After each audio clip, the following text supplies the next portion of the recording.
This is what you can do about taking control of your own health, a podcast for people interested in learning how to create bodies that are healthy, strong, fit, and disease resistant. I'm Sean McClennan. I'm a certified personal trainer.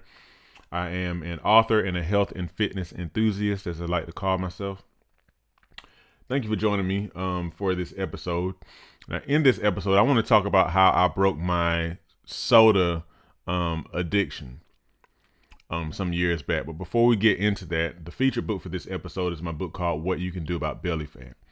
Almost everyone at some point has wondered how to get rid of belly fat, and most people, no matter what they do, can seem to get rid of it. If that's you, check out my book called What You Can Do About Belly Fat. In it, you'll learn about why fat accumulates around the midsection, the importance of paying attention to a special kind of fat called visceral fat, and you'll receive key exercise, eating, and lifestyle strategies to help your body target belly fat based on my personal experience, my personal training experience rather, as well as my personal experience lowering my own body fat percentage to roughly 10%. So if you're ready to take steps today to melt belly fat away naturally and keep it away, this is your book. Go to the description below and use the link to buy your copy of What You Can Do About Belly Fat, available on Amazon, paperback or Kindle. All right.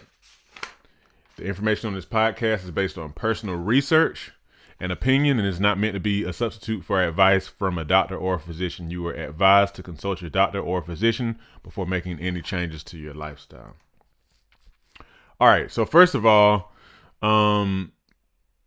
soda. There's a reason why the big soda companies, Coca-Cola, Pepsi, are, doing very well and have, good stock performance and all that kind of stuff. It's a great business. A lot of people like soda, and of course they have other drinks too. But soda is one of those things where if you drink it all the time, like every day, in some cases multiple times a day, then it can be bad for your health. The reason why is because there's a tremendous amount of sugar in Coca-Cola. So case in point. Oh, well, not Coca-Cola, soda in general, I'm sorry. Coca-Cola was my soda addiction drink. And one 12-ounce can of Coca-Cola has 31 grams of sugar in it. 31 grams.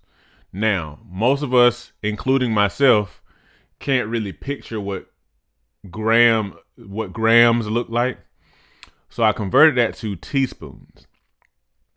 A 12-ounce can of soda has about 7 3/4, so nearly 8 teaspoons. A teaspoon is a small spoon that you use like your silverware.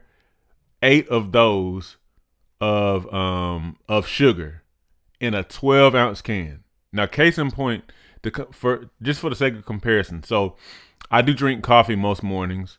I have this mug that is, how big is that thing? That thing is, it's not 20, it's probably like a little bit more than 12 ounces. But I put 1 teaspoon of sugar in there. Okay? Just to kind of sweeten it to taste. I put 1. But a smaller can of soda, and this is just Coca-Cola. One 12-ounce can of Coca-Cola has almost 8 spoons of sugar in it. That's a lot of sugar. Now, and a lot of us are drinking Coca-Cola all day or Dr. Pepper all day. And, I know a lot of people, well, I do Coke Zero, I do Diet Coke, or I do diet drinks or whatever. That's a whole another issue that I may talk about in a future podcast. But you're not really out of the woods just because you do that, just because you're eliminating calories, so to speak, through diet soda, because there's other stuff going on in your body, how your body's interacting with that artificial sweetener. It's not really healthy. But anyhow, I digress. So one can of soda, one 12-ounce can of soda has almost 8 teaspoons of sugar in it. And most people aren't going to be drinking 12 ounces. They're going to be drinking at least maybe 20. And they might be doing like 2 or 3 of those a day. soda can add a lot of body fat. It's totally empty calories, shoots up your blood sugar with a small amount of it because it's so much sugar. And so it's when it shoots up your blood sugar, it spikes your insulin and it pulls it all into your fat. And unless you were like an Olympian, then from the fat standpoint, you would be gaining a lot of adipose tissue, a lot of fat. Not only that, remember though, it's beyond the whole fat discussion. It's not just about the fat. It's also about the health implications. You can see how with that type of flooding your body with insulin over and over again, that's going to tire out your pancreas, and it can contribute to, developing prediabetes and type 2 diabetes and the various other lifestyle caused diseases that are associated with having high blood sugar. Okay. So just bad for health and whatnot. Now let's go to me. So Coca-Cola, like I said, was my main soda of choice in relatively more recent years. And I haven't really been drinking soda like that for like a long time. I mean, probably about 10 years or close to it. But anyhow, now I wasn't the type of person who was drinking multiple a day necessarily. But I would drink one probably most days. At least one. But the way I knew that I need to go ahead and get off of it was there was one day where my family and I may have been living with my parents. It might have been college. And if I wasn't in college, I might have been just out of college. But either way, I was eating with my family, and we went to it was college or high school when I think about it. We went to a local restaurant after church. And, you get your drink and whatnot. I got Coke for my drink.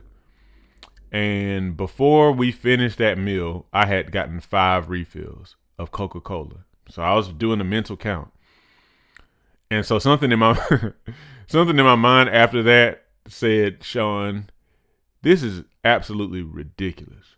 And even now, when I think about knowing how much sugar is in that drink, it's like I almost shudder to think about how much sugar I put in my body in that particular meal. We're not even talking about, the biscuits that we had or, whatever, other starches, maybe rice and stuff like that. I probably had crazy amount of sugar in my bloodstream. Now, I've been physically active, so that kind of provides somewhat of a buffer. I'm careful when I say that because I don't want you to think that, well, if I exercise, it kind of like nullifies everything. It doesn't. But it's probably the reason why I didn't really gain as much weight back then because even though I probably had more punch than I do now, I was still active. But anyway, I knew at that point that this is pretty much like a, maybe a low grade addiction. And this is enough. So how did I beat my soda addiction? Simple. I fasted. Now, I didn't do like a fast, like a traditional fast where you you don't consume any food and you just drink water for like some period of time. I did like a partial fast in this case where I fasted specifically from that, and I wasn't doing any other drinks either. Like I wasn't doing any sort of alternative drink like Diet Coke I don't even like that stuff anyway. So I wasn't doing an alternative. I wasn't drinking juice instead. I wasn't drinking tea instead. I do think, though, after that, I might have still been drinking tea, but now I don't really even drink tea that much. Sweet tea, Southern tea is what I'm talking about. If you know, you know. But anyhow, I fasted from Coca-Cola. Now, in the early days, was it difficult? Sure it was. Kind of, But like sometimes whenever you have like a particular goal in mind, like a different type of goal, like for example, I might have had, I don't know what all my other health goals were around that time because it's been years ago, like probably easily 10 years ago. But sometimes whenever you focus on another goal, that's something that you were pursuing or whatever, it kind of almost has a way of making other stuff easier because your attention isn't on it as much. And so typically, it takes only about, for me, 2-3 days to kind of get that stuff out of my system where I'm not really desiring it like that. And so I just kind of fasted from it, and it turned into more of an indefinite kind of thing. Now, don't misunderstand. I've had Coca-Cola since then, but no joke, I probably have 1 or 2 Cokes a year. I still like Coca-Cola. I do. But I probably only have 1 or 2 a year because I just don't desire it like that. And because I'm more so detoxed from it, when I drink it, I feel the immediate, bloating, and I can kind of feel when I kind of start to get that crash, that comes from drinking a lot of sugar and whatnot, or consuming a lot of sugar. And so it reminds me, I don't really want this. Now, there's probably been at least one other time where I kind of pushed myself, like I maybe drank a couple of, like 2 consecutive Coca-Colas, and I start to feel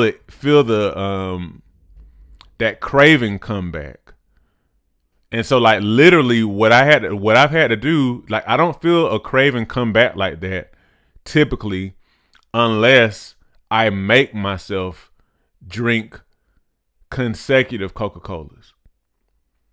In that case, then I kind of start to feel, the next day or the day after that, I wouldn't mind having a Coke, And so that's when it happens. What I'm saying to you is, 1, consider fasting from it. In other words, like, come what may, eliminating it. Drinking water. I know you might want to go and get Diet Coke or something else to kind of satisfy that sweet craving, but don't worry about that.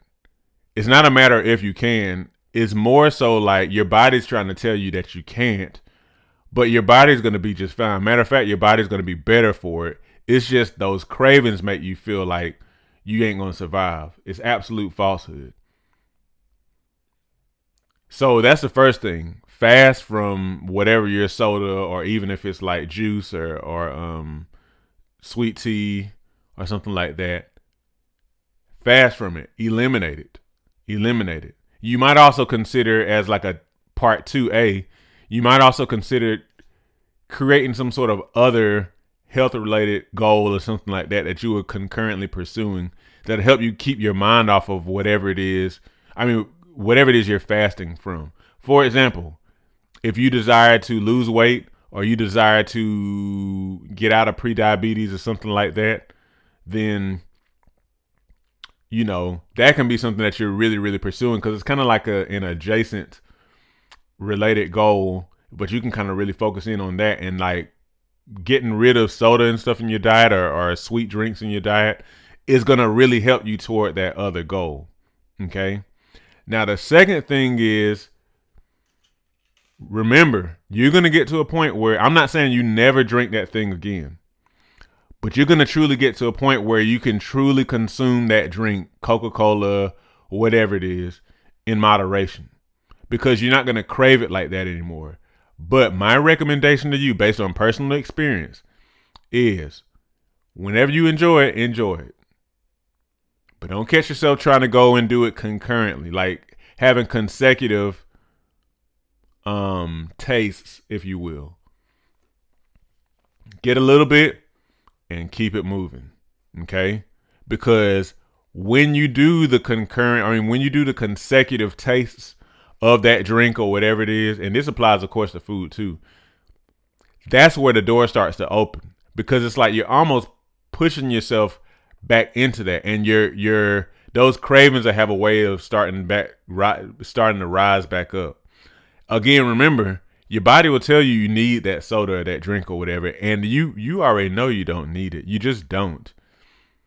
But as we know, the flesh is very, very loud, and those cravings can feel very, very powerful, even though all they are is just feelings.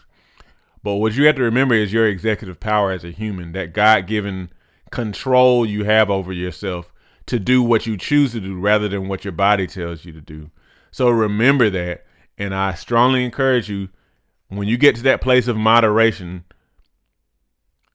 taste it and then keep it moving, and don't even come back to it for another several months. Now, if you feel like but don't even taste it though until you feel within yourself that you can do it in moderation. And last thing I say is be honest with yourself. If you feel like you may be that type of person where you just got to like leave it alone, period. Like you can't do like what I'm talking about and maybe have one every 6 months to a year. Leave it alone. Just leave it alone. You'll be okay because you're actually okay without it. I'm okay if I don't drink Coke ever. I really am. I really am. It's just every now and then I'm like, yeah, I'll taste one, but I don't need it. That's what I'm saying. That's why I know I can do it in moderation. So yeah, a lot of this is also a matter of being honest with yourself, not playing with fire and stuff like that. And at this stage, I'm not really playing. I know I'm not playing with fire unless I start drinking consecutive Coca-Colas. But look, go ahead and do it now. It's very important for your weight, but more importantly for your health. It's important for your health. If you really want to achieve optimal health, you want to keep from damaging your organs from excess sugar, keep from tiring out your pancreas,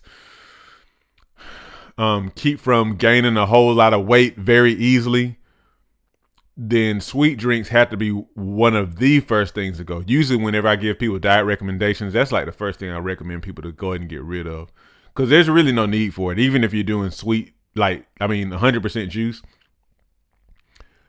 it tastes good and it might have some vitamin content in it, but just the overwhelming amount of sugar in juice that's not inside of the fruit still, it's just going to spike your sugar in your bloodstream and all that kind of stuff, and it's just not going to be good for you. You're going to gain weight off of it. Absolutely. Again, unless you're like exercising multiple hours a day where the sugar doesn't bother you, but even still, even with that, there can be some health implications. Okay. All right. I hope this has been helpful. I'm going to let that be it. Make sure you get your copy of What You Can Do About Belly Fat. Descriptions below in the description. Make sure you like this episode, share this episode. Make sure you subscribe to this podcast. And always remember, your doctor is not responsible for your health. You are. God bless you.